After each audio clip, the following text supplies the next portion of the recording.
Maganda ang pwesto, daanan ng tao. Pero bakit ako lang yata ang dumadaan sa tindahan ko? Maraming mga negosyante ang naniniwala, basta matao ang lugar, kikita na.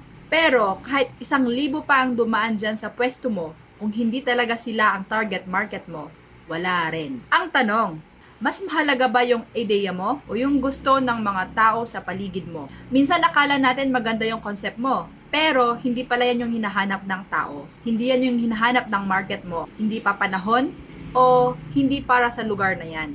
Tulad ng isang produktong ginawa ko, hindi siya pinapansin sa pwesto ko kasi parang bago lang ito sa kanila at hindi pa to kilala. Pero nung in-online ko siya, benta agad. Ibig sabihin hindi palpak ang produkto. Maling market lang ang pinuntahan. Diyan papasok ang niche market. Ano ba yung niche market? Ang niche market ay yung mga specific na tao na talagang may hilig sa produkto mo. Yung may need sa produkto mo. Sila yung mga target market. 3 simple steps para ma-target mo sila. Una, kilalanin talaga yung mga dumadaan sa pwesto mo. Mga estudyante ba yan? Mga trabahador? Mga mothers? Mga boarders? Mga ganon. Try mong maging aware sa paligid mo.